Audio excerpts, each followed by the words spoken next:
Omwezi gweze okuva kooti enkulu yasalawo nga Medard Kitoncho bw'atayikiddwa okweddiza ettaka lye era abatuuze bonna abaliko bwe basanye okulyambuka mu Nambiro. Kooti mu nsalawo yaayo yavaayo n'ewa abatuuze bano ennaku 30 okubeera nga bamaze okwamuka ettaka lino. Wabula olunaku olwaleero nga Channel 44 tusobodde okukyalirako abatuuze b'e Lusanja okulaba embeera ki gye bawangaaliramu n'ebintu ebirala. Okusinziira ku batuuze balaze nga bwe bali mu kutya olw'ensonga nti tebalina byakulya si kye kyokka wabula n'embeera gye bawangaaliramu yakweraliikiriza. Bano bagamba nti mu kiseera kino tebamanyi kye bazzaako oluvannyuma lw'ennaku 30 okuggwako ate nga ne gye bandiddukidde tebamanyiyo. Abaana baffe kyabatwaziza mu kyalo nga tutya omugagga wajjira embeera si yennungi. Abaana tebakyalina byakulya embeera mwe bali si nnungi babagobye school fees. Fe bamaama fe bataata abasajja badduka looni abasajja baffe baali mu looni ennyumba bazimenya basingayo mayumba na wano kati bwe bamenya buli musajja nanoonya gy'alaga. Naye kyetusaba mwami Museveni pulezidenti waffe taata waffe ow'eggwanga tusaba atuyambe mu bwangu ddala atuyambe kuba embeera gye tulimu yeeraliikiriza wano we tuli. Bannaffe abamu tebannafuna ssente zizaawo mayumba kuba batya olw'omugagga Kitoncho bye yayogeranga.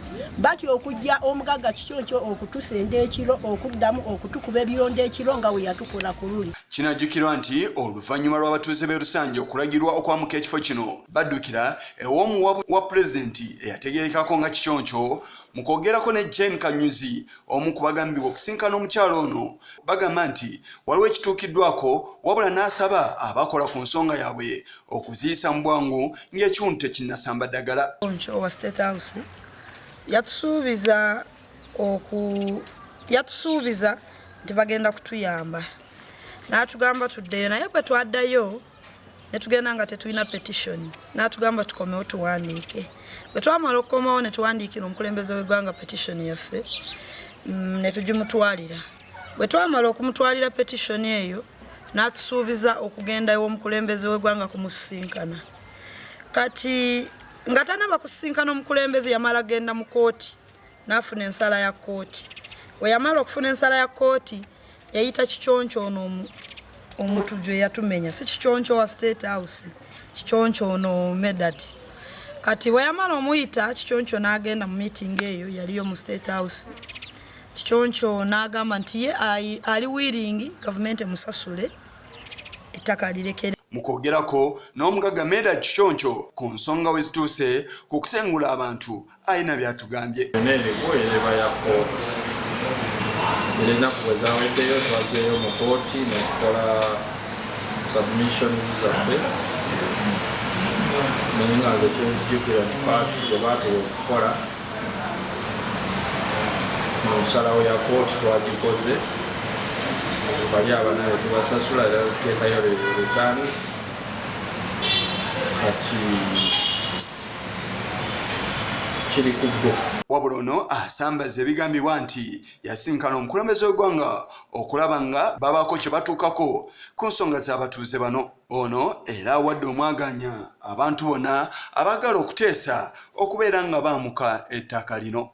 Ekikulu ekyasooka twali nti ani nannyini ekifo kye twali tukaayana.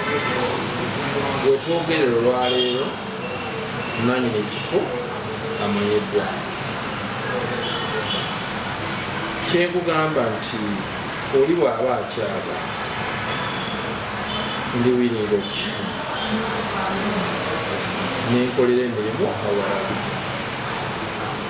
naye bwe nkugamba nti sirina nteeseganya oba kyentuuseeko n'omuntu yenna ku ekyo tikiriyo.